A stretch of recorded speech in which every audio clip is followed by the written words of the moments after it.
Hey everybody, thanks for tuning in to another episode of the Comic Sand Podcast. I'm your host, Dylan Jumps, and today we're going to talk about the most recent episode in Marvel's What If animated series.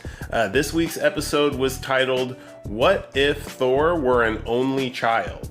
We've talked about Thor in the past, as well as his brother Loki, and this episode gives us a look at how things may have played out if Loki was never adopted by Thor's father, Odin. To give you a little bit of background, Loki is actually the adopted brother of Thor.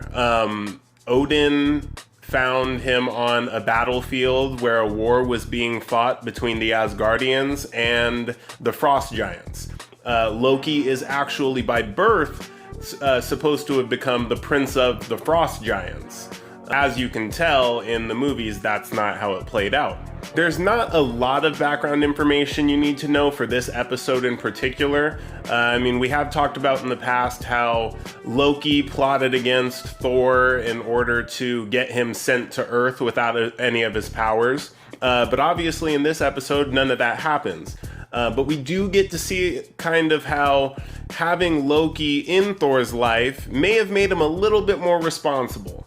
In this episode, he's more of just a carefree type of spirit, always wanting to party, and that's a big part of this episode, actually. If I were to characterize this episode as, a type of genre, it'd really just be comedy. There's a lot of laughs in it. We do see Natalie Portman return to voice her character Jane Foster from the first two Thor movies, and she will actually, or is reported to be appearing in the upcoming Thor Love and Thunder movie, and maybe taking on the mantle of Thor, which Jane Foster did do in the comics, but that's a story for another time. You'll get some laughs from this episode. We see a lot of the alien characters that we've seen in a lot of the Marvel movies, like Korg from Thor. We'll also see Drax. And some surprises as well, as far as, if Thor was an only child, how this affected other characters. I really liked it. I was laughing quite a bit. It like I said, it's not really a dramatic one. It's really just meant to be more of a funny storyline, an alternate reality. And so I recommend it.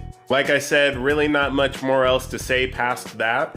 And since this is a little bit shorter and didn't really need to go into a ton of detail on it, I thought I might showcase one of my most Thor-related and utility-based collectibles in my collection. You'll see right next to me, I have Thor's hammer. Now, I know what you're thinking. How did you put that on the desk? Don't you need to be worthy? And if you made that jump in logic, kudos to you. You've been watching my episodes. But this isn't actually Mjolnir. It's not technically Thor's hammer. But what it is, in disguise, is a toolbox. Now let me show you what I mean by that.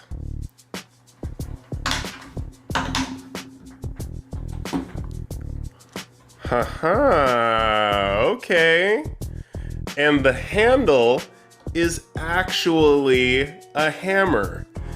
I love this, honestly. I know you may have seen it in the background. It doesn't get a ton of use, but I know that it's there for if I ever need to, work on some stuff. It's got quite a, few tools in here. Crescent wrench, X-Acto knife, or box cutter, I think is actually the more common term for it. Some Allen wrenches, pliers, screwdrivers, what have you. And anyone can look this up on Amazon. I think it's a great addition to any household that is a fan of the comic books, and obviously especially Thor. So that's going to be it for this episode. Make sure, like always, like, comment, share, subscribe, all of that stuff, because, I sound like a broken record at this point, but it does help new viewers stumble across this channel, maybe, see some stuff that they're interested in. So, any questions, again, comment, and I hope to see you all next time.